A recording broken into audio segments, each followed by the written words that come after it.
Hello mga ka-hunter, Philippine Coin Hunter nga pala. So ito na naman tayo mga ka-hunter sa pag-share ng ating collection. At the same time, isasabi tayo ng totoong presyo base sa ating karanasan. So balik tayo dito sa ating tatalakayin na barya. Ito yung 25 centavo na English series na may taong 1962. So pag sinabing English series guys, yung taon niya nag-uumpisa 1958 hanggang 1966. So balik tayo dito sa ating barya na tatalakayin.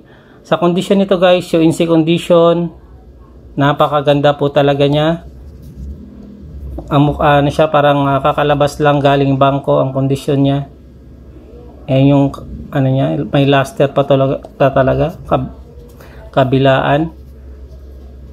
Ayan. Sa ganitong kondisyon guys, yung INSI condition, ang presyon po nito is 80 pesos more or less.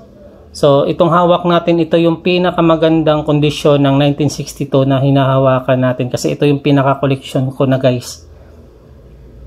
Kumbaga buti natin ng hanggang katandaan natin kasi yung iba na bumibili ng extra para makapagpili tayo ng kondisyon ng gusto natin. Kasi ako na collector, mas gusto ko yung UNC condition at saka kompleto na taon. Kumbaga lahat ng taon na available sa English series, mayroon na po tayo.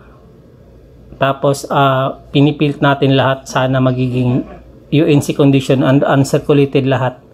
So doon ako na natutuwa o nasisiyahan. Hindi ako mahilig sa error coin, hindi ako mahilig sa commemorative coin. Ito common coin na complete year, yun ang nakahiligan ko. And kung may tanong kayo guys, comment lang kayo dyan sa baba at aking sasagutin sa abot ng aking makakaya. Ayan. Maraming salamat sa panonood. Philippine Coin Hunter nga pala. Happy hunting everyone. Paalam. God bless. Bye-bye.